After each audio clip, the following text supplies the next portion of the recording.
morning. We call this meeting to order at 7:05 p.m. on Thursday, August 4th. Hey, Janet, are there any adjustments to the agenda? I have none. None, okay. Is there anybody present tonight that's going to speak on anything other than what's on the agenda? Thank you. Have people signed in, Janet? Sign in if you need to speak. Everybody signed in? Yeah. All right, thank you. Before we get to the new business, we just take care of a couple of administrative duties. Consideration of the minutes from the May 5th, 2022 hearing. Notice of decision, we'll have a motion on that. Motion and minutes be approved. A second? Second. Those in favor, raise your hand. Aye. They're not responding. No, there's a hesitation. So the rule is because you have some members online and some members here, you have to do roll call. Oh, roll call. Please and thank you. I know. I mean. We'll do a roll call then. Christina. Yes. Pete. Yes. Sarah. Yes. Michael.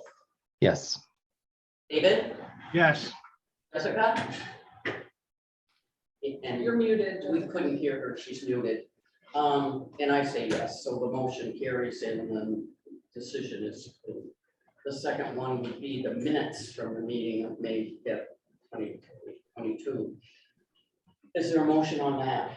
Minutes or consideration of decisions. No, we did the decision first. I did it backwards. All right. So now we're doing the minutes of the meeting. We I have, make a motion to accept the minutes of the meeting. thank you. Second, I'll second that. roll call. Vote. Yes.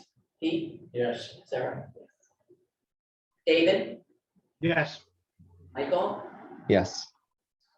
Jessica. Yes, can you hear me?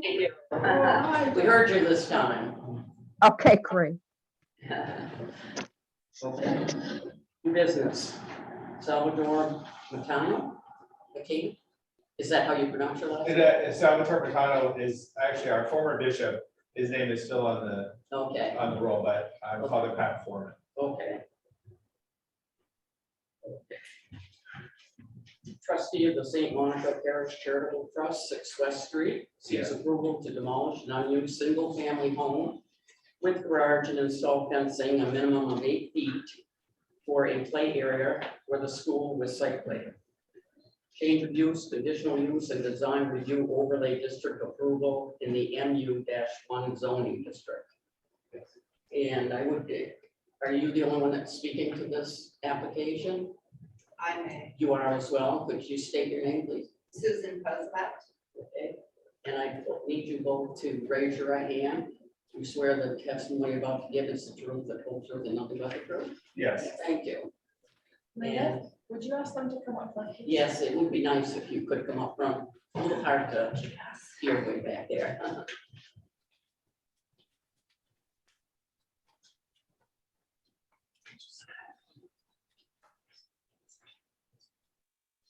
You can pull a chair right around if you'd like. We do have your application, which the board members have all read. If you'd like to review it, expand Sure. on it. I had a particular question. The history was the building was donated to the parish at one point. We used it as a convent when we had sisters. When our rectory was being, the previous rectory was torn down and the new one, that's the present one, was being built. It was used as a temporary housing for the priests. We don't anticipate either one of those, unfortunately. We'd like to have sisters again, but there really aren't any available. So for us, the best use of that land is playground expansion for the school. As some of you may remember, there used to be a large playground where the parking lot is now, with trees all around it, and that all was taken away. And so with the increase in the number of children we've had in the last few years, we just sometimes get a bit crowded on the playground. And so we believe that it would be the best use of that property would be to create an additional playground space. Don't add anything. Yeah. No, not at this time, Thea. Thank you. Christina, questions? At this point, no. Pete? No, I guess I'm all set. Well, I did have a question. I didn't see in the application, if you had considered using the building and structure as a residential for anything else. Right, we wouldn't have any need for it, and I'm really hesitant about in the diocese discourages us from using, like becoming landlords, basically, and renting out property as a 501c3 and everything that it's not really within the scope of our ministry to create, housing and rent it and become a landlord. So I couldn't see any other use. We have the big school building. We have we have rooms underneath the church for meeting spaces and with elevators, so they're all accessible and all. So it didn't seem that that was anything that we would, it wouldn't be any gain for the ministry of the church. Michael? Yes, my question is, in that you were not going to pursue renting it, did you look into selling this parcel? We did. Well, I don't know what you mean by looked into. We discussed it as a possibility at one point, and we felt that, again, because of the need with the school, that it would be better. We're blessed right now that we're able to pay our bills, and we didn't need that income. So we felt that it would be better to use the land for the school space rather than sell it. Right. And so to clarify, you did not try to sell it. You chose instead to demolish it. That's it. So Exactly. it is. Okay. Yeah. My other question is, how long has it been vacant and unused? It was in the condition it was in.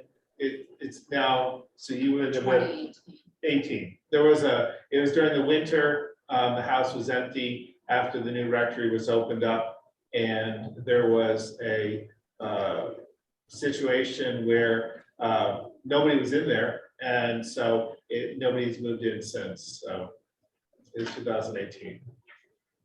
And you mentioned the potential of it being a safety concern. Is that because of the condition that it is in? Yeah, well, two things. One, because of its location, close to the school, that it would be tempting for someone to break into the back door and be a squatter.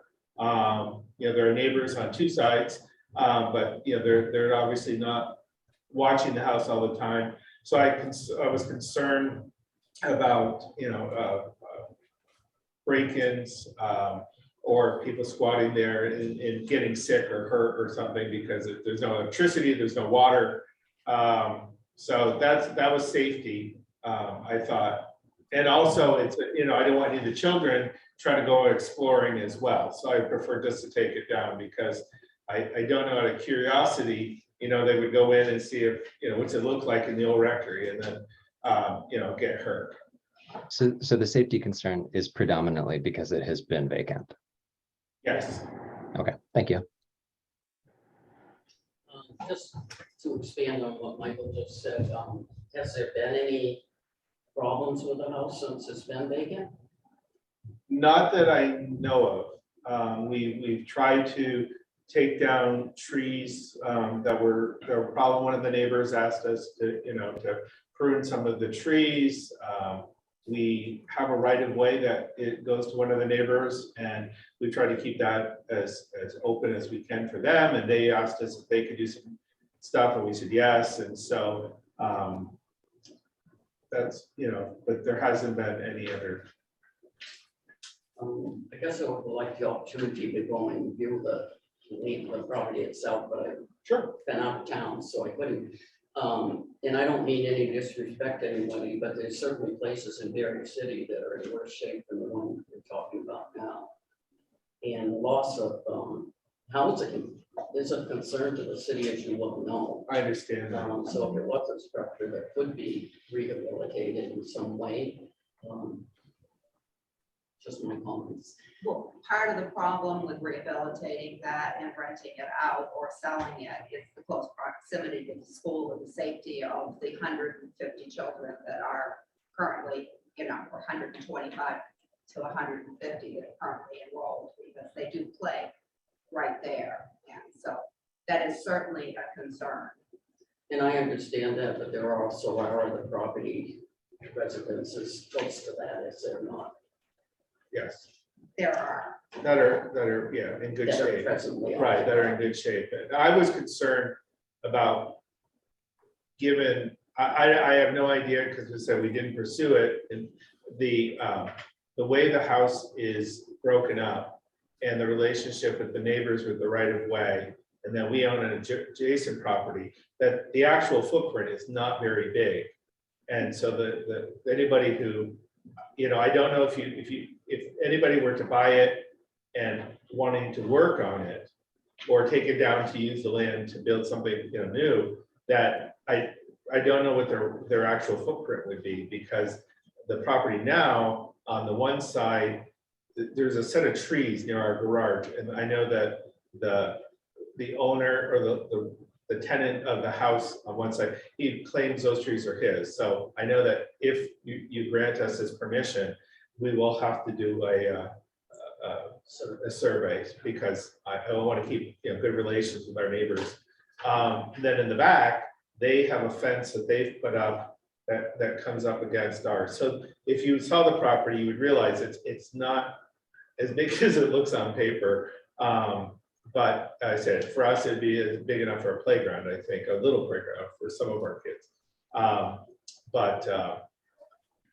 I'm not sure what the value of the house would be, and I'd be afraid that, someone might buy it, but then it would be a very safety issue thing, where it would be rented out and it wouldn't be safe for the tenants or the children. If the tenants were not invested in the house, where the work was done. But it's pretty bad inside. There's a lot of mold issues. There was a water problem that was one winter that happened. I think the cost of renovating it, if someone bought it and then renovated it, they would, I don't see how they could charge something that would be affordable, that would be worthwhile. But I mean, you could see it, maybe you'd see that too. It's a small house. It's not ADA. There's a staircase inside. There's the second floor. There's a basement, so it's like 3. Okay, thank you, But yeah. thank you. David, we lost him. Yeah, we lost him. Oh, Is he gone for good? He hasn't come back yet. I think he was having issues. He kept freezing up, so. no. Jessica, Yes, no, I read the application and the reasons for wanting to demolish it. And I think what they're saying makes a lot of sense, and it would be good use for it to be made into a playground. And he's right about if it's been vacant and probably too expensive to renovate for a new owner, that it's a site for vagrants, possible illegal activity, things of that nature, which would also endanger the children. So I fully see what he's saying about that. Yes. okay, thank you. Just one other, just to clarify something. The lot isn't going to be used for parking in any way. No. The city converted 10 West Street into a parking lot a few years ago when they were using it. And so we use that as parking now, and we have no intention, we need it every day for drop off and pickup. It keeps our parents off West Street, so they don't become a danger to the neighbors. They don't block West Street, they get to park there. So we need it as a parking space. We've had requests from some of the school people if they could use that as a playground. but we really need it as parking. And then the other space, the house would be, because it's contained enough, so you could put a fence around it so that that state safety codes. If you have children in a play area, there has to be a fence, and it would be easily contained. And then within that space, we could, we're looking very specifically more towards like our third, fourth, fifth graders, because the playground we have that you see on the right side of the school when you're looking at it is really designed for K1, 2. The older kids can play there, but the equipment is meant for smaller kids. And so I'd like to, for our older students, have a place where they could have more middle school kind of equipment, you know, or elementary school kind of traditional swings and that kind of thing. Thank you. Any other questions or Well, comments? I had one question for Janet. Does their request on the fence fall within the guidelines of the city zoning regulations? Part of their request tonight is taller than 6-foot fence. Yeah. That's part of this whole package. 8 foot. Yes, well, anything greater than 6 foot has to come to you folks. Yeah. So that's why it's part of the package. I just wanted two things. I just wanted to note the size of the lot on the property description. It's only 1.1, you know, it's 0.1 acres. That's not a big lot. It's not. It's too small. And it- That's why we were concerned about selling, obviously, because the garage is, we've looked at the garage. We thought about saving it and maybe moving it so that the playground would be bigger, but and it's really not salvageable. It's, I've had 2 of my friends who are in construction look at it, and you know, if you're on the inside, you see daylight all over the place. So, so that was going to come down anyway. I think if we kept it, or if somebody else bought it. So, and then the question is, the lot is so small. What would you give to someone the ability within city rules to be able to build on? If it's, because it sets right on the road right now, as you know. One Well, other question. Have you canvassed the neighbors that whoever is going to be adjacent to this playground, that it's okay with them? not yet. Well, but the permit application has been posted, so certainly they've had the ability to come Right. forward if they had questions or concerns. Yep, That's we the got process. it's right on the garage. Yeah. The orange flyer, as soon as we got it, we put it up and let everybody know. They know, I think, that the house is coming down. Or that we had planned on doing something with it. I know the neighbors behind us, they have a tradition at different times of the year to decorate their house. And I just assumed that, and I maybe incorrectly, that they would be thrilled because with the second 2-story down, their house becomes much more visible and all their decorations are much more there, because they decorate for Christmas to the hogs. And the other neighbor as well, I think with the house removed, they would get more sunlight on their house. They've been taking trees out, but I have not had, I don't see them. I mean, because I've never really on that side to them. Thank you. The board will go into deliberative session at the end of the meetings here and render a decision. And you will be informed of that decision. You can contact Janet in the morning if you wish to, and you will receive a letter within a week of the board's decision. Great, thank you. And as I said, if you did want to No, I would see just, it, you could usually give me if I have you can time. give me a call. I mean, we have to, we lock it, you know, so that, No, we're good. okay, Thanks a lot. yeah, thank you. Thank you. Thank you, have a good evening.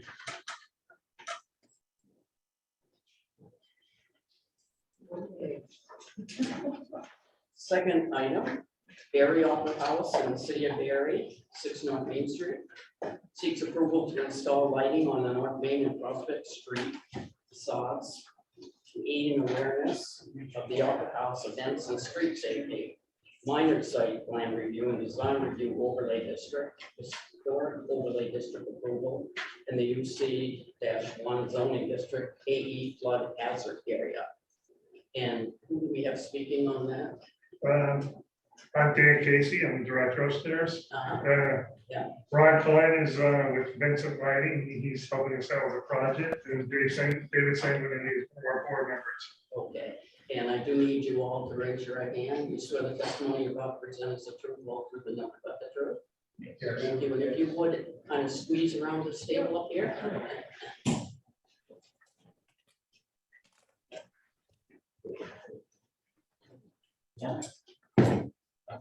So I brought a visual, I'm not sure, just a little one. But, Don't have one of those. right, I'm not sure that we're even gonna use it, but just in case we had to point to different features of the project. Leaning up against the board here. Right there. How's that? Because everyone received that in their packet. Oh, wonderful. Oh, yeah. Right. We did. Okay. So thanks for having us. So this project has been a discussion for several years. For years, we've had people, the day after a sold out show will come to us and say, we didn't know you had anything happening last night. And it's really true. We have a good number of sold out shows and we've been doing pretty well with attendance, but you could drive down Main Street and it's a dark hole. And so that's the first reason for this project. We wanted to create a greater awareness for the Opera House. Two, it's a great historic building with great architectural features. And we're talking about lighting it in a way that really emphasizes those greater timing, that greater timing design work. And three, again, because it's so dark down here, we often get complaints, especially in the winter time. People come to the shows who will come down Prospect Street, will complain that they can't see where they're going. And if there's ice on the sidewalk, that exacerbates the situation. So we're trying to address several things here. We presented to the council a couple of months ago, and they are not unanimously supported the project and sent it forward to you guys. Since then, we've done some testing of different fixtures. The first time we used a light that projected both up and down in order to hit the sidewalk and also to shoot up on the facade of the building. And the second fixture that we tested with that was on the upper ledge of the building that would light the cornice, the very top of the building, and those features. And I think if it's okay with you guys, I'll pass around some photos of that. Unless they're in the packet, I think we got that. No, you didn't. These are new. These are from Okay. the actual Okay. testing of the units. And we would emphasize, when you look at those pictures, and you may look at some of the colors and think they look a little garish.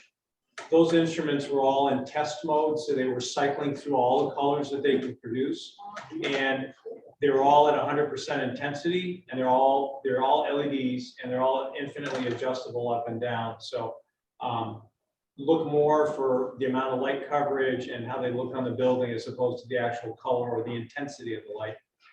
Because we can definitely take the intensity down. We've approached the project with an eye to minimizing the amount of light that doesn't hit the building. The last thing we want to do is contribute to light pollution. And Ron has been involved in a bunch of different lighting projects, and he's actually cautioned us along the way where we may have looked at some different kinds of things. So I hope that's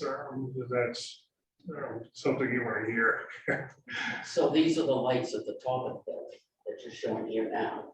Well, actually, They down on the sidewalk area as Take them well. through the different systems. sure, you want to do that briefly, Ron, that would be really helpful. So my name is Ron Klein. I'm with Vincent Lighting Systems. I'm a theatrical lighting designer by trade, and I've worked with the Opera House for many years on a lot of different projects. When this project came back around 2 years ago or so, they approached me for design assistance. And what they emphasize, everything that Dan just said, but what they emphasize was they are looking for subtle, tasteful highlighting of the architecture. They're not looking for Disney or Vegas. We all respect where we live and we honor the sensibilities of Vermonters. But as Dan said, it's a beautiful building. It's gorgeous architecture. Thank you, Janet. So our intent is to highlight the architecture in turn that illuminating the building for potential patrons to see. And with the exception of the lights Dan mentioned pointing at the sidewalk, nothing is just pointing out in the sky.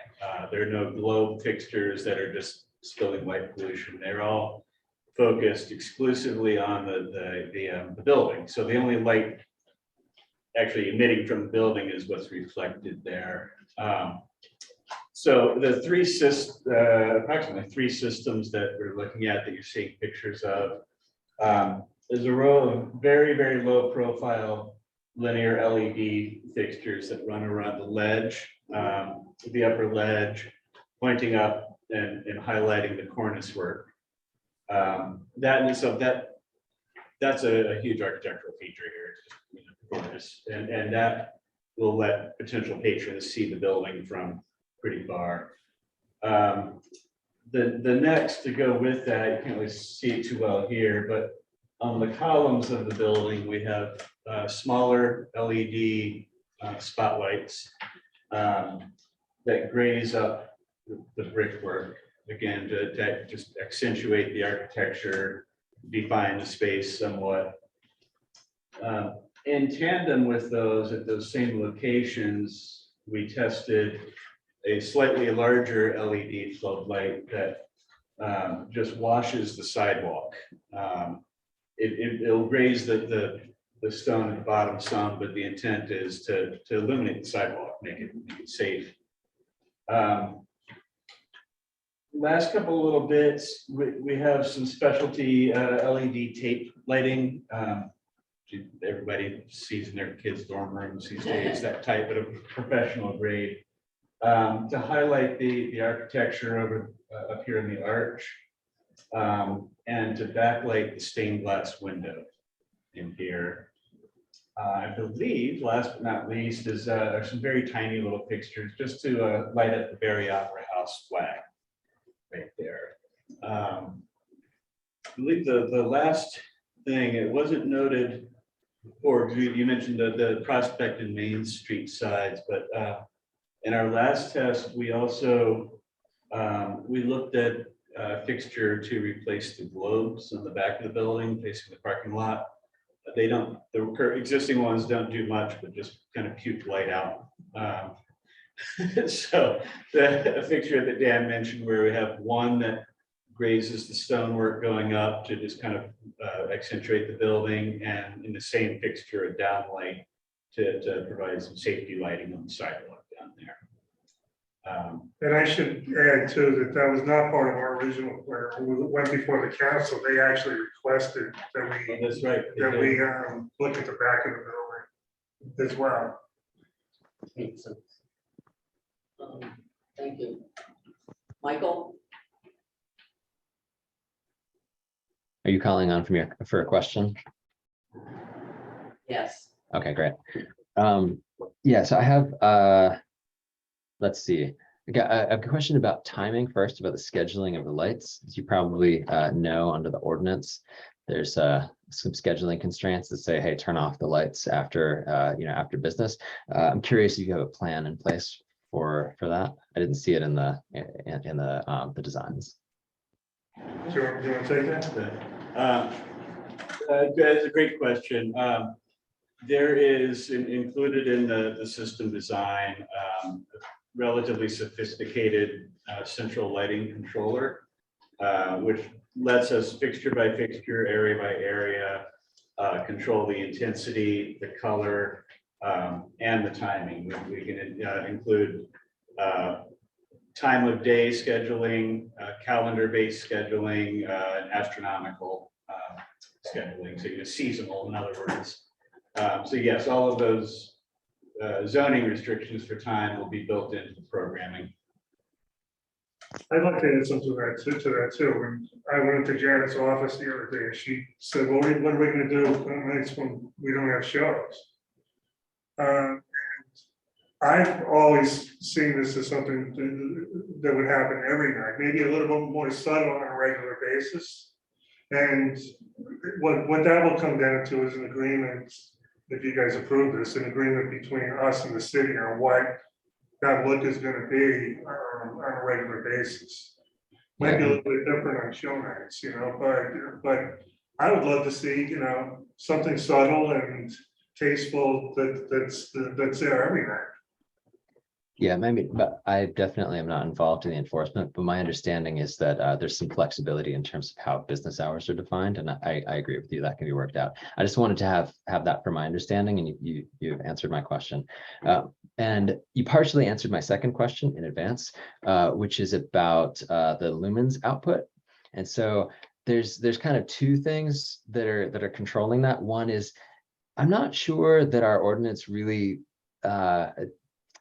there's a per fixture limit of 2,000 lumens, it seems like, and I'm not sure if that's right, but it's there right now.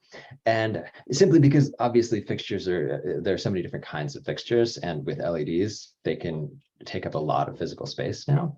But the second thing is the total amount of lumens that can be generated for the area. And basically, if we can tamp all of these down, these things down to get the light output meeting the ordinances, I have no other questions. I just wanted to make sure that there was a way to do it. Another great question. And thanks for questioning the 2,000 lumens. That's not very much. These fixtures, not only can we dim them down, but these are color changing fixtures in that they contain red, blue, green, and a variety, either amber or white LEDs. That lets us create any color and a subtle pastel. When we submitted the potential lumen on everything, a maximum potential lumens, we don't ever foresee using all of the colors all of the time at full. The other part of that, just because the size of the building, it requires so many fixtures just to cover the area, that the lumen count on paper just adds up very quickly. Right. But again, all of that is completely controllable. Awesome, thank you. Those are all my questions. David? You, David. No, I'm good. No, I don't have any questions. Okay, thank you. Jessica? Yeah, I got a couple of questions. Can't hear you. Can't hear. When the lights will be on and how long they're on. Can you reiterate that? How long will they be on and the intensity? Light up the, That's something yet to be worked out, and just as with everything else that happens in this building, it'll be a partnership with the city. We'll come to some sort of agreement between the two of us and work it out. Okay, and then also, I'm just curious, it's just a basic question about the cost, and does it come out of the city budget and so forth, right? This will be part of a capital campaign, one of the last pieces of a capital campaign that we just completed. Some of the other major pieces of that were replacing seats upstairs, replacing our rigging system, buying a whole bunch of new equipment, and this is really the last piece of that. Okay, that pretty, and then also, the colors on the lights, they aren't gonna be clear. You said you're gonna have different colors decided, like a pink pastel or something, or? We have the ability to put a variety of different colors on there. And again, this is something we do in partnership with the city to say, what looks the nicest on the Opera House?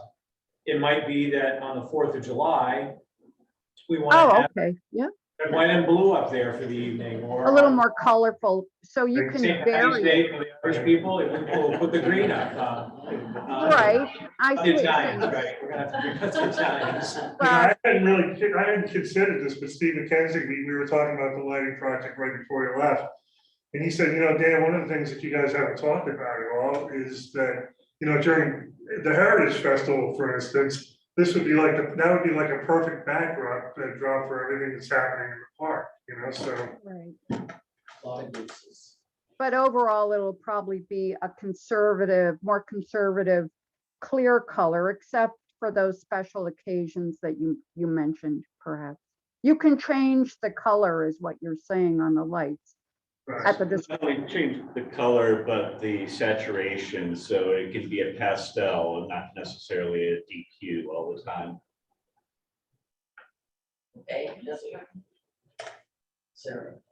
I think, my questions have been addressed, and I appreciate the, wanting to light the sidewalk there, because that is a very deep, or dark corridor, after dark. I have one or two questions, and it has to do with the time of day lighting. And I'm just wondering on the schedule, what you folks are looking to propose, simply because of the fact that if it's something that's going to be left on 24 hours a day, you have people who don't necessarily reside close to City Hall, but at the same time would have reflections from the lighting and everything. So I guess that's one of the questions I would ask you folks. Do these lights necessarily stay on 24 hours, or Not necessarily. No. would they turn off at a certain time of day, like 11 o'clock or midnight? Pete, I think what we plan to do with that is to work with the city manager and the staff there to say, you know, like how are the lights that are on for Main Street? What's the schedule for that? What makes sense for us to have for the North Prospect Street side especially? You know, if Gusto's is open until midnight, if the city says we'd like to have this corridor open so that people who are exiting Gusto's and walking back toward the park, the sidewalk is illuminated, we're on board. And if the city comes back to us, and again, it's a partnership, says, you know, we want the lights off. If you don't have a show going on and there's not people walking on the sidewalk, we want the lights off at, 8 o'clock at night or 9 o'clock. We'll work with you folks on that. Yeah, I mean, that would be my concern. They're not being left on all night long. And this is personally from just personal experience. So I don't ask me why. But I'm awake at 2 or 3 o'clock in the morning. No. And I just, least little bit of light comes through the windows at my house and everything. Yep. They hit me. And it's just a personal concern that I have about knowing what it's like to rest during the night and stuff. So One of the things that, and you raise a good point here, Pete, is that the fixtures that are going to be the downlight on the sidewalk, which would probably be brighter just because they're there for safety purposes. We're planning on putting whatever we need to make sure that light is focused down on the sidewalk, so there's not going to be spray, so that if you're turning on to Prospect Street coming from either South or North Main, you're not looking into lights. We want the light to go down on the sidewalk. well, my concern would not be so much for the downlighting, because of safety concerns and everything. But where it would raise a concern would be the linear night lights that are up on the upper second or third floor levels. Those, those are the lights that would concern me. And again, and hopefully the pictures, even though the lights are on demonstration mode, but the idea there is it's a soft glow is what we're looking for here. And on show nights, typically, we finish up by 11 o'clock at the latest. Usually our shows start at 7:30 or 8 o'clock, and I don't think we've gone to 11 o'clock like in recent years. So, you know, if we went from a somewhat brighter facade lighting to the glow until a certain time where it went off, I don't think it would be particularly disruptive or bothersome. If I may add, it's with the controls that we have, we have a little bit better than a light switch, so it's not an all or nothing. You know, we can to address concerns like yours, we could dim out, turn off, or slowly fade out the top of the building and just leave the more safety focused lights on there. It's completely flexible in the programming. Well, listen to the wonders of this lighting system. My mind wonders, how complicated is it, and are you going to be around 24/7 to help with it? Or will volunteers be trained, or how do you plan to handle that? Well, it's probably not going to be me, I'll tell you that. But we have tech savvy people. Our tech crew are pretty good at this kind of stuff, and whoever happens to be doing lighting or in sound for the night would probably be in charge of that. Or we could program it way ahead, right? I mean, we could do it for a weekend or a month ahead. A year, absolutely. So I keep talking about how automated it is, but there will also be a user interface, so the Barre Opera House staff, technicians can override, you know, make last minute changes, choose from different pre-recorded cues, if you will. And the control system that we specified, it's the same one that they use for the stage lighting upstairs, and it is renowned for its dependability, but things break. We do have factory certified technicians in the region that can take care of it.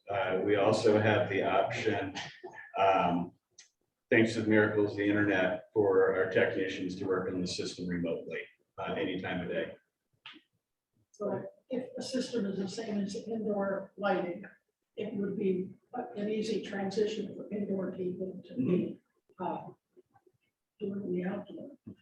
I'm curious, the electric bill for this, will that Not too bad, because they're all LEDs. must use a little Well, the guy who's selling us the equipment was telling us it's gonna hardly be anything at all. I haven't done the math, but you know, truth, full disclosure, I've not done the math, but that ties into really the level, how bright it is, right? While the fixtures may draw 100 watts, in that typical day, they may be only used at 30 watts capacity. How long will it take to install this? That's a question probably for the electrical contractor that'll be working together with us, but I would suspect in the neighborhood of 2 weeks. One question, do you anticipate snow and ice affecting these lights? There will be nights when snow is masking them, certainly. These are all UL listed for outdoor use, and they're used in harsh climates, so there's going to be no damage to the fixtures from snow. I've already warned Dan he may have to go shovel the balcony every now and again. But while the LEDs don't get hot like traditional lights, they do get warm. So given a little time, the snow would melt off the lens.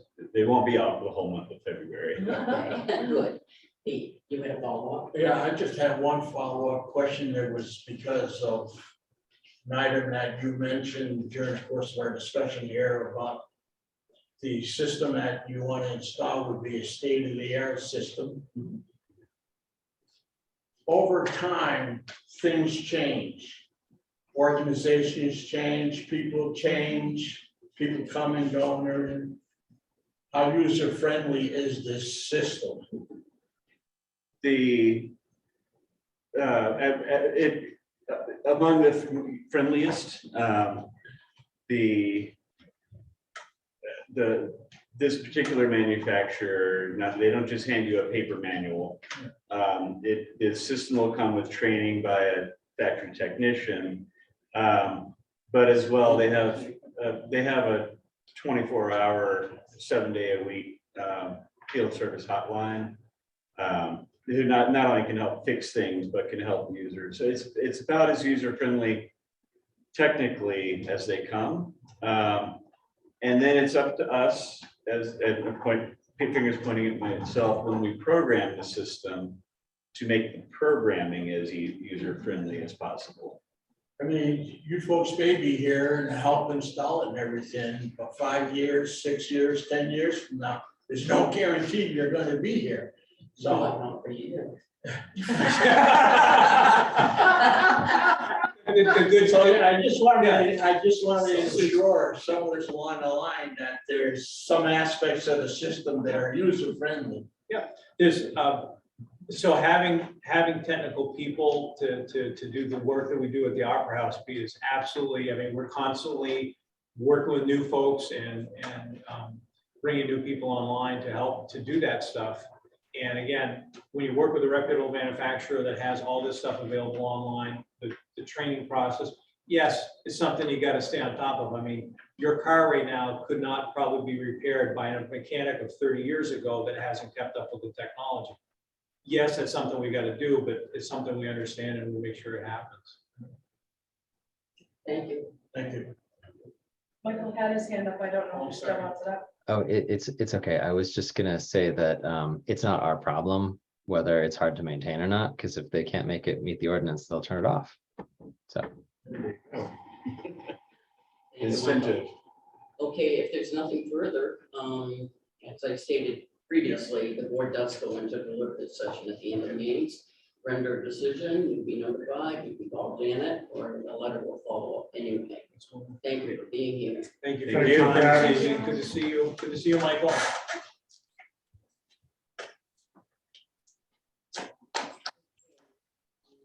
Next order of business, I understand. It's a Malone, 210 College Street Properties Inc., 105 North Main Street, seeks facade improvements to the North Main and Fifth Avenue facades. Major site plan review, design review overlay district and historic overlay district.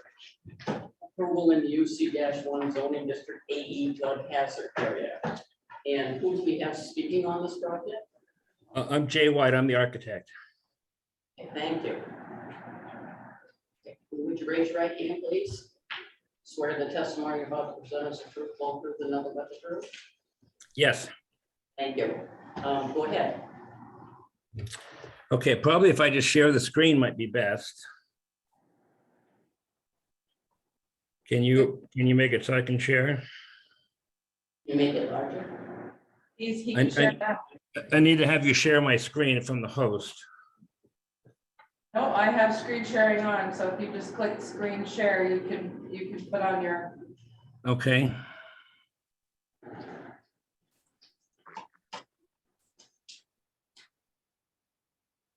Okay, can you see the building there now? Yes. Yes, Okay, this is 105 Main Street, which you may be aware of. It was, I'm sure you're aware of it. It's in downtown Barre. It's built in 1906. And the intent here is to restore the exterior and convert the interior to first-class office space on all 3 floors.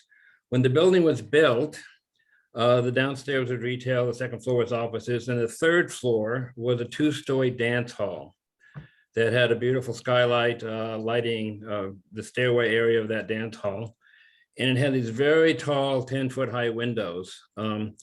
Since it was built and before Pat Malone bought the building, it had been changed so that the dance hall ceiling was cut in half to be a 9-foot ceiling with a drop ceiling.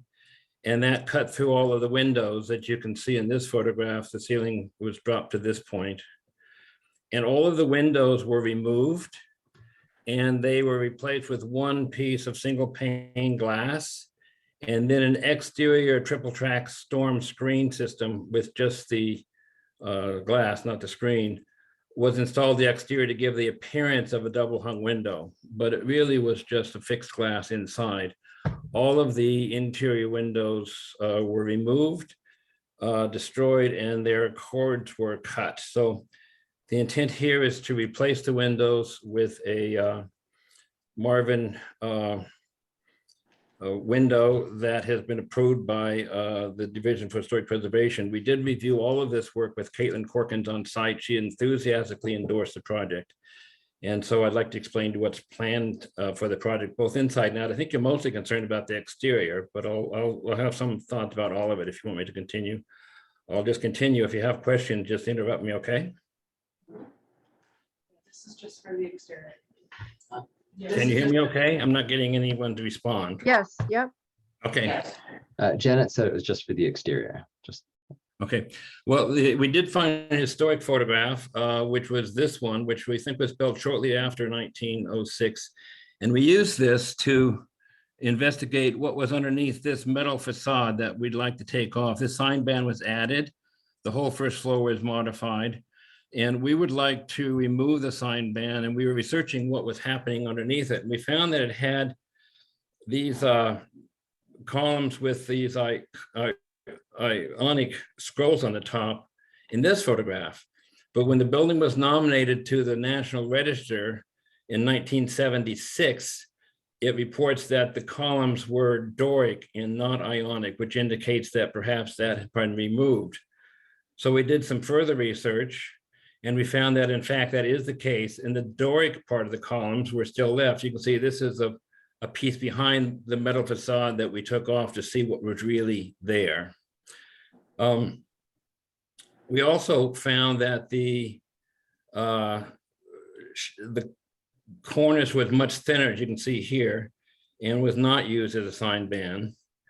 So we would like to go back to that and restore this facade with the replacement of this sign band. Now, when we went around to the side of the building on Keith Avenue side, the original sign band was still there, although it looked like it might be granite in the 1906 circa photograph.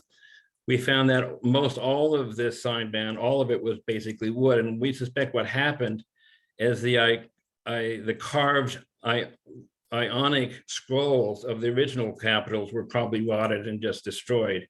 And so when they were replaced, they were just replaced with just a Doric. So what we'd like to do is go back to the Doric columns, which are these, and expose those again so that the columns would be,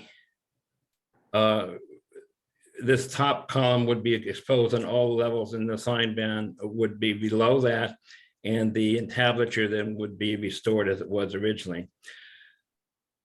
So what we would be doing is we would be on this facade, this is the Main Street facade, is we would replace these windows with new double hung windows that are insulated, Marvin Elevate. It's a fiberglass window on the exterior, wood on the interior with insulated clear glass. We would restore all of the facade that you see above here, which is in actually pretty good shape. You can see that there was at one point in this photograph, you can see there was if I get this a little bit larger maybe. There was like a fire escape rescue area on the balcony that was simply removed. That was kind of right in this area. We would be just covering those bracket holes with some granite blocks that would keep that from rusting. The rest of the facade is in pretty good shape. It would just be cleaned and basically restored. Then the new sign band would not be a sign band, there'd be individual signs just for like 5 different retail shops that could have signs just at this location. And the lower part of this facade would be basically as it is now, which is the brick facade that you see here. We're not proposing any additional sign, lighting on the building. We're just going to rely on the street sign, the street lights that are in front of the building, one here and one there on the sidewalk. So we would not be adding any lighting to the facade. If we go around to the Keith Avenue side, you can see here we would be wanting to restore this part of the facade. There was a window here that's been blocked, and we would be replacing that with a new double hung window to match the original that we know is there. And at this location, it was probably most likely a service door to this building when it was built. It's been blocked with basically wood and plywood, and I think it was used as a billboard at some point. We don't want to use it as a billboard again. We just want to make that you can see what I'm talking about here. These are the window that would replace. And then the storefront over here, we want to replace with a new storefront that's all aluminum and glass. This is an addition to the building. The original building stopped here. One thing that's interesting about this building, if you look closely at the top of these windows, you'll see that they're actually above the roof of the other one. They have a kind of a brick infill that was built originally there as kind of to make the building look taller than it really was, but we would just leave that as it was. So on the Keith Avenue side, we would be replacing this former entrance / billboard area with a new glass aluminum storefront. And we would be replacing this, this is a wood board and batten type of a tongue and groove vertical storefront with a small window. We want to replace that with a larger aluminum and glass window to basically carry that same theme through. And then we would just, again, we would be replacing these windows with new Marvin Elevate windows so that we get the energy efficiency. Many of them are not original, and we need it to be energy efficient in order to have the heat pump system work properly. Caitlin Corkins from the Division of Historic Preservation has confirmed that these windows are not original, that we would be replacing, and we would replace them. These windows, however, are original, and we would just restore this little feature that is here now. It looks like that, and we would just leave that. I think this is some graffiti that had been removed. We'll do a better job cleaning up this facade than what happened here, but I think this was an attempt of somebody to remove graffiti. We want to clean the whole facade so it looks very good. And we will be repairing this facade and carrying it around, this entablature, and carrying it around the whole building as it was originally. On the rear of the building, we will be removing all of the exterior fire escapes. And where the windows were blocked because of the exterior fire escapes, we will also be replacing those with new Marvin Elevate windows. Where the door is to this fire escape, we'll just put a single pane of glass, insulated glass in there, so it won't be a door, and we won't be changing the granite hood over that door or any of those features. And the windows at the first floor, you can see they've all been replaced. We'll be restoring these to their original proportions and not have this kind of awkward dark infill piece. We want to get the ceilings higher. Originally, what's happening is we are removing all of the interior drop ceilings, and we're putting the ceilings directly underneath the floor structure above, so that all of the ceilings will be at least 9 feet tall, and on the third floor they'll be 17 feet tall. I'll show you some drawings to that because it affects what the exterior looks like. On the back of the building, which faces the parking lot, Pat Malone owns the parking lot, so this is parking that's associated with these offices. And there is an entrance to a former bank here that will become developed as a major public entrance to the building, so you no longer have to walk through the alley to get to the front of the building. And the taller canopy you see here, we would be removing completely. This was for a bank drive-through teller system, which we would just remove that completely.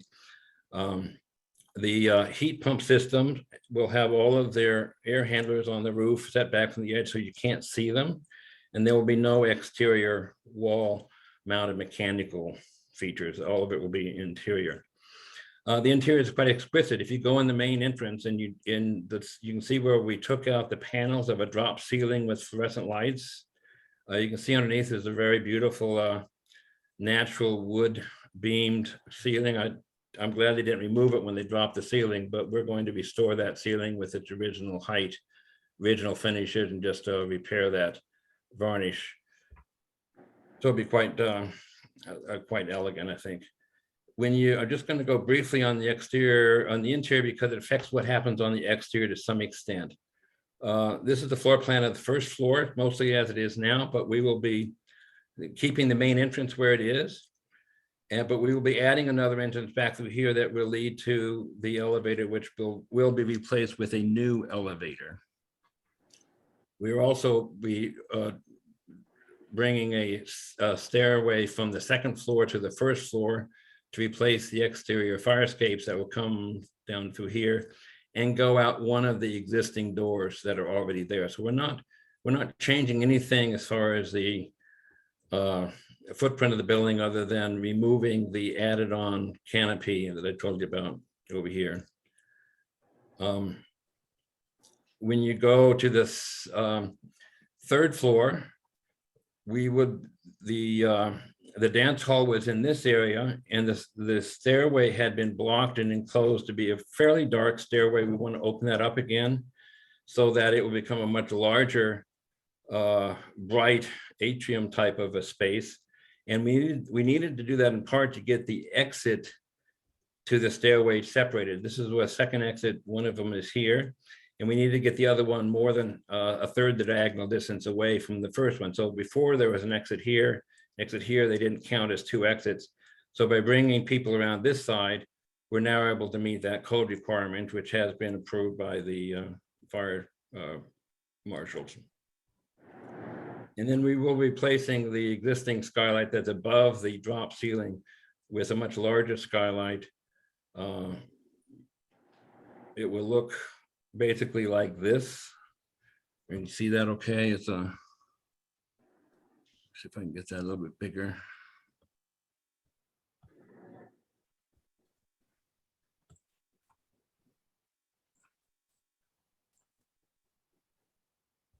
I gotta go back. Oops, I did something wrong on my view.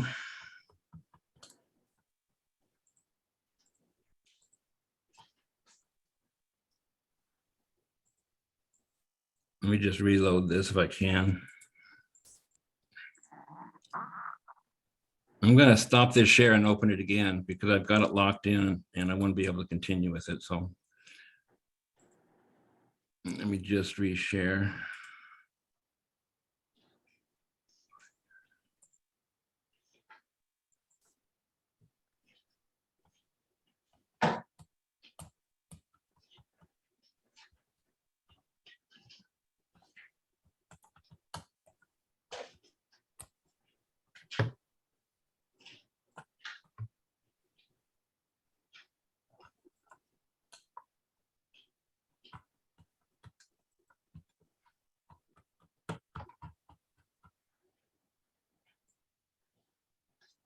There you go. So on the, this is the, move this over just a bit. You can, this is a view of the new atrium with the new skylight coming in. There is a two-story space on the Main Street side. From the exterior, this is important because now these windows will be their original full height, both from the exterior and the interior. So they won't be blocked off at this point as they are now. And these offices will have a loft space on the back portion, so they will get additional square footage to rent. But we want to make this only a third of the space below, so it reads as a mezzanine and not as a fourth floor. If it's a fourth floor, then we can't do a 1 hour atrium, and it becomes much more complicated to get the atrium feature that we want to have. So that's why we are not doing that. So I think that let me just go to another file. If you have any questions, I can probably go to the regular set of drawings and answer those for you, but that I think essentially is what we're trying to do. And I think that you'll find it's a very good improvement to the building and a benefit to Barre. So I'm going to just jump over to a different share, different file.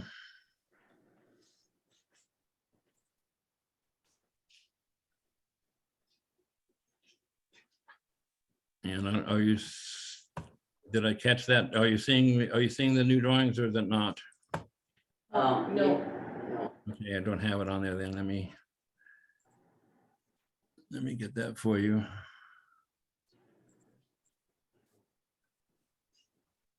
Okay, this is a summary of the design building, the drawings that we've used for the business site preservation.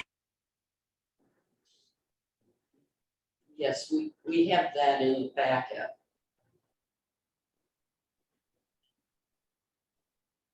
Oh, we lost it. We lost him. Where'd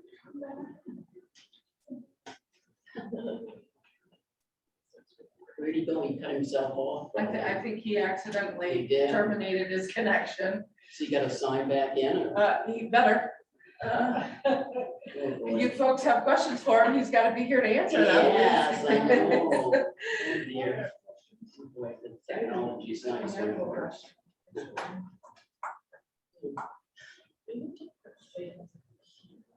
The pictures we got in the packet, the interior looks beautiful, the plans. Nice.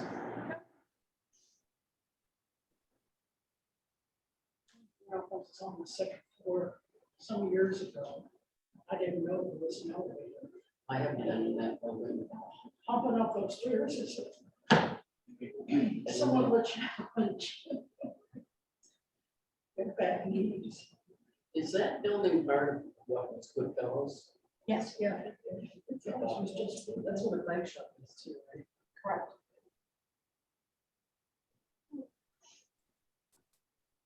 I think I'm back, am I? You are. I've arrived. I think what happened is my Where you computer went. went off and I managed to Okay. we'll override skip- it, shut down, it's restoring itself, and I've canceled that, so I can be back again. Let me Okay. just share the screen again to another set of drawings. I was just about finished here.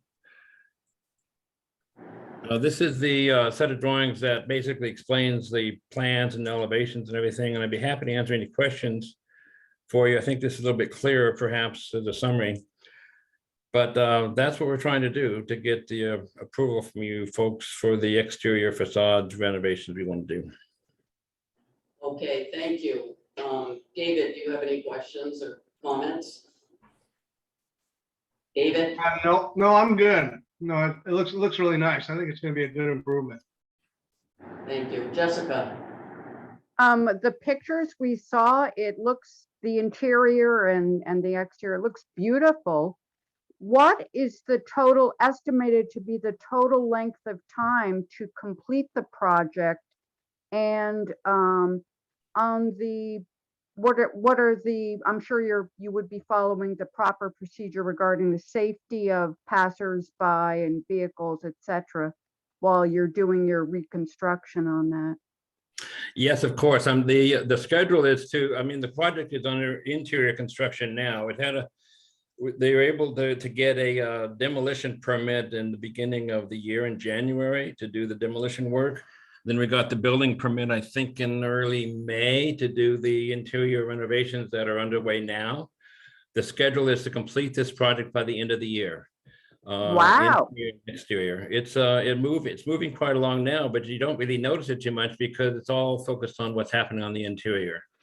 Well, I actually have seen people, working upstairs, they stick their heads out of the windows occasionally and so forth, but no, the plans, it looks as though it's going to be beautiful. I think it will be. I think it's going to be really Class A office space. I'm also the architect on the Blanchard block, and that's part of the reason that Pat Malone hired me for this block. And I think that it's going to be the same kind of a first-class office space. Currently, it doesn't lease well. It's not air conditioned now. It's kind of tired. more than half the space was vacant, but the agreement that Malone Properties has is to keep basically all of the tenants that are there now. They have one new tenant that has taken the entire half of the second floor that's being fit up for them now. I think they will be moving in, I think, towards the end of October. And then the glass for the atrium and the skylight have been ordered. That's gonna be, they're focusing on the office space first to get people in. And then we will be doing this atrium space. But I think what we'll find is we've designed it so that this large skylight is going to be a very bright space. It lets light fade into the interior, which is now dark. So all of this will be lit, and the interior offices, in effect, will get daylight from the skylight. And we've also the original dance hall was through this area. We're keeping the original features of that, which are kind of a code lighting detail that was there. I think it's going to be really a nice place to work and visit. So. Is that Jessica? Yeah, I was curious, even though that it's not really his concern, it's more Malone Properties about how many people have already taken out leases for when the space is completed. You might have mentioned it, but if so, I didn't get it. There, I know. I mean, I'm not directly involved with that. I do know that there is a new tenant does not have office space in Barre now that is moving to the whole south side of the second floor. I know Malone probably was trying to convince him to take perhaps part of the south facing part, so another tenant could have part of it. But they wanted they're basically taking this whole site as one tenant. Wow. So it's that's what's being fit up now. And then the people that were renting space there now, some people have been in the building for 30 or 40 years, and all of them are staying. What Malone Properties has been good to actually provide office space for them in either other buildings that they own or a temporary trailer out in the parking lot, so that they can continue an operation with their business during this construction and then move back in. So I think that he is a really good citizen-oriented developer who wants to keep business in Barre, and he's invested a lot of money and property in the Barre, Central Vermont area, and this is, I think, going to be one of his gym projects. But he always does a very good job. Okay, thank you, Christina. Michael? Yes, Michael. You finished the ones online? Oh, you want to do them online first? Well, you've asked Jessica and David. I don't want to make sure you finish up. Trying to allow people, Okay. That's okay. Michael, go ahead then. I have no questions, actually. Thank you. Christina. Go ahead, Michael. Oh, he said he had no questions. Oh, okay. Well, you presented some really neat stuff about the interior. The action for us, however, is to be reviewing the facade. Yes. Yes. And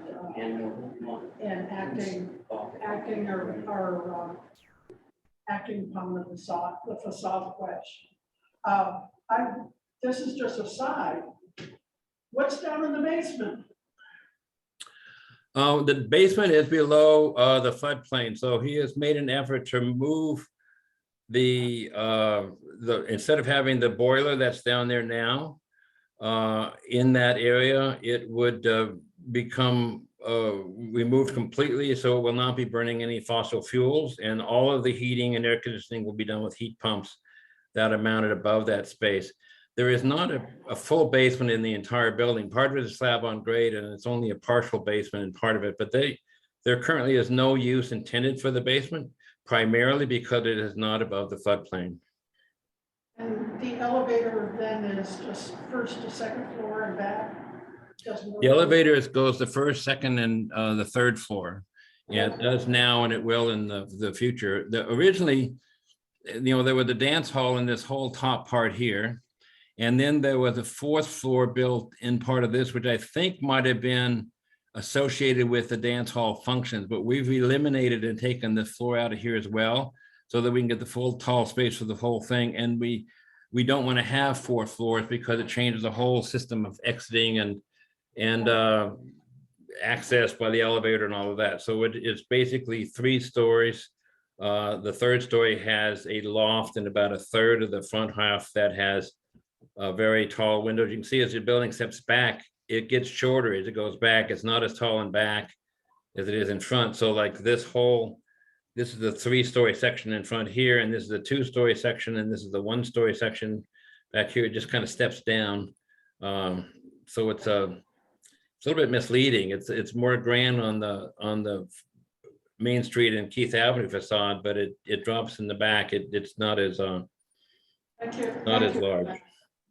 One last thing, an important part of any facade, as I have seen on this committee, is about the size of the signs.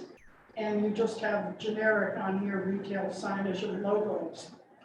Yes. I assume that you are aware of the signage requirements. If not, Janet can tell you. Yes, the signage, we understand, is that there will be a separate permit for signs typically, which happens as those spaces get leased and determined. But there's no intent here to have any type of variance. It would just be an indication that we want to remove the signs from, this kind of sign band that was up here with a couple of signs you can see up here. We just don't want to have signs up there. We just want to have smaller signs that fit within the ordinance, and they'll be within this area. And they're just generic right now to indicate that that's where the signage will be for those retail shops. And there will not be any lighting over those signs. They'll just get lights from the street poles, which are 2 of them in front of the building. And most of these are daytime offices anyway, so. Thank you. No additional questions. Sarah, do you have any questions? My questions have been answered. Thank you. Okay. Thank you very much for presenting this to us. Sounds like Well, fun. it's fun to work on this project, and I like working in Barre. I was able to work with Tom Malone on his building where the Cornerstone Pub and Kitchen is, and the Barre Opera House and the Pinsley station. So it's I live in Burlington now, but I used to live in Montpelier, and I was happy to see what's happening with the Opera House. I was kind of in charge of restoration of the original exterior of the Opera House, and I've been working with Dan for a long time on getting lighting, and I think it's good that they didn't really have the ability to do it until they had the technology up where it is now. That I think that's going to be a sensational lighting job there. So Barre is improving. You all should be happy about that. Yes, it is. Thank you very much. And the board will go into a deliberative session at the end of the meeting, make a decision, and you will be informed. You can call Janet in the morning if you wish, or sometime this week, and you will also receive a letter of the board's decision within a week. Okay, thank you very much. Thank you. I'm assuming that you didn't have any problems with it, or you tell me what they were, so that's my Okay. assumption. We're good. Okay. Thank you. All right, thank you. Okay. Sorry about my glitch on the computer. I work the 19th century too often. Find the right button. Okay, I guess we can go ahead with this thing. We need to request Mr. Howard to leave, and then you need to vote to go into deliberative session. He's going. No, Josh and Raylene, you need to leave now, please and thank you.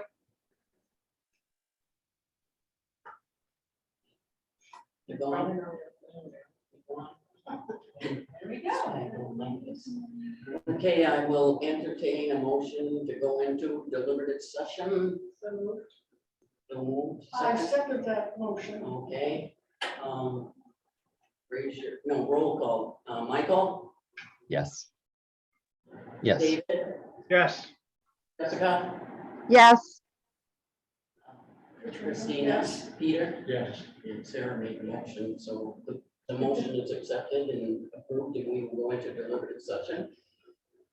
And we will be back in regular session now.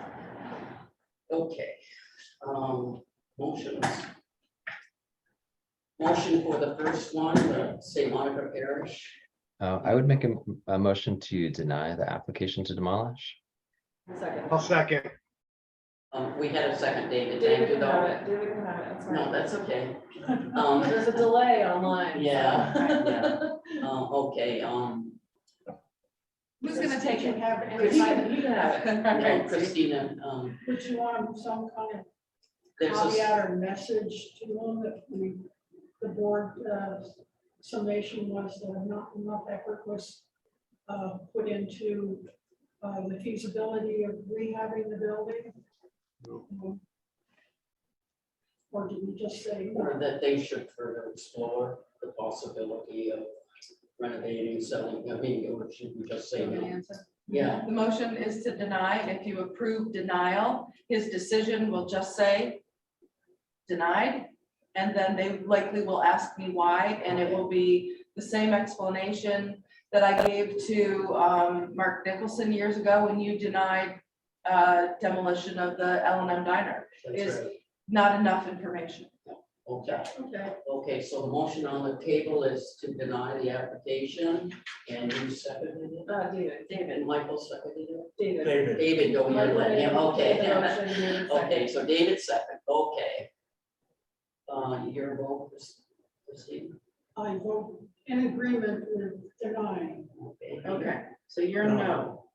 Pardon? No, the motion is to not, to deny. To so she's deny. a yes. Okay, Yeah. so motions need to be made in the positive, and this is what happened last year Okay. with Yeah. one of the right. applications Yes, last right, yeah. summer. I know who you're talking. So Yes, I approve. the Yeah. motion.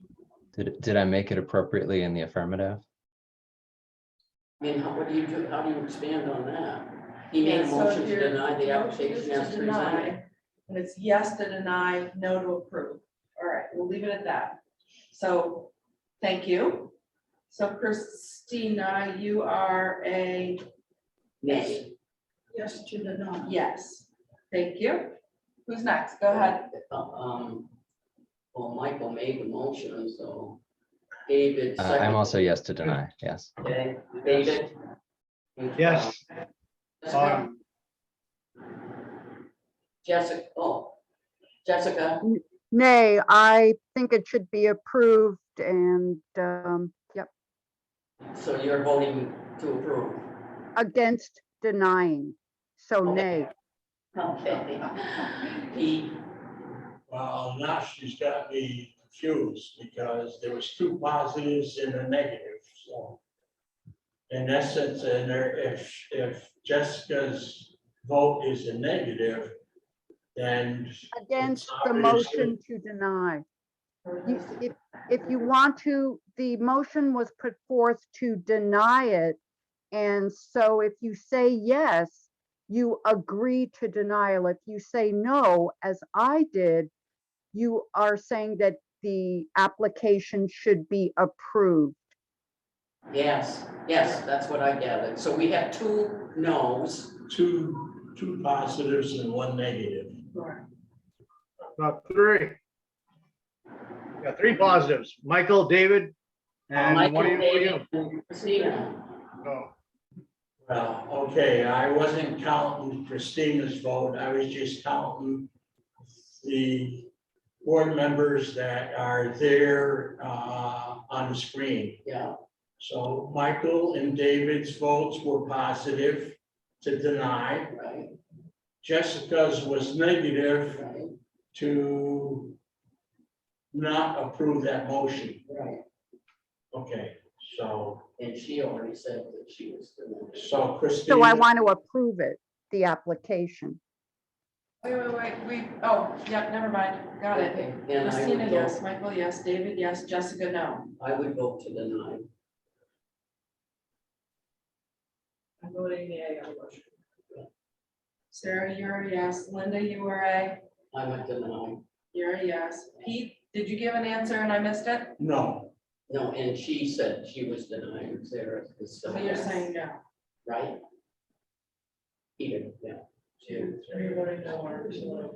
5 yes to deny, 2 no.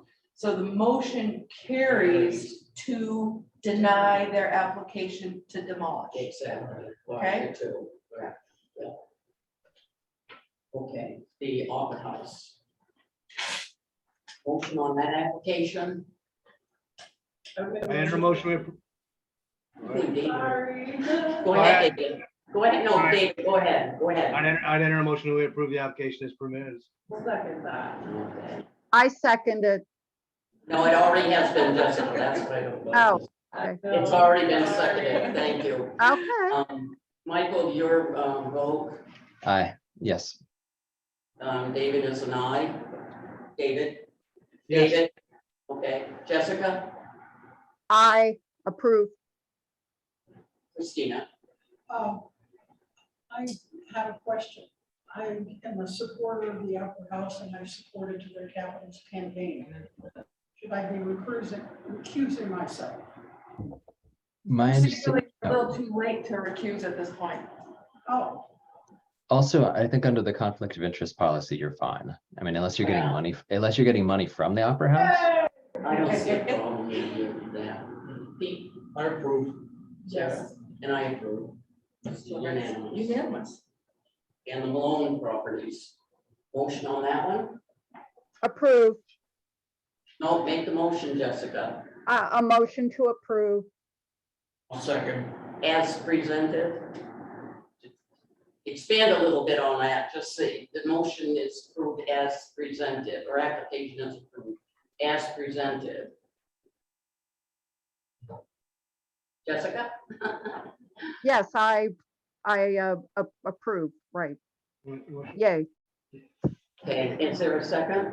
I second. Thank you, Peter. Michael, your vote? Yes. Okay. David? Yes. Jessica? Yes. Yes, yay. Christina? yes. And I'm a yes, Yes. Yes. so that's unanimous. Okay, actually, I don't know if we can do this or not. And tell me if you can. I'd like to see the other business postponed to the next meeting. Can we do that? You can, so the next meeting, it really needs to be your first item of business, Okay, okay? yeah, because I feel a little uncomfortable in, as I did the last time when we ran into this situation, voting for someone who wasn't here. And then having to vote for someone who was here. And I think that everybody should be given the opportunity, they should have known that it's on the agenda. And if they want to have an input into it, then I think they need to be present. Is that okay? Okay, So it's tabled and it will be under old business item number 1. okay, thank you. You're welcome. Thank you. Round table, anybody for a round table? I just have one question. We have one vacancy here. Yes. And is it at large or Ward 3? It's Ward 3, Jim Harris. Okay, anybody round table? Okay, then we'll move on to executive session. We don't need. I thought we did the deliberative session after. Yes, my error. I actually think we should do the deliberative session after because we're discussing all this other things when people could be present. Not that we have anything to hide, but I just think that follows after the applications. So can we reverse that without? As long as whoever's physically present needs to be out in the hallway and will then shut the doors. Okay, And I will learn how to do a breakout room if people decide they want to hang out and wait. okay. Okay. Yes, thank you. You're welcome. A motion to adjourn. Move to adjourn.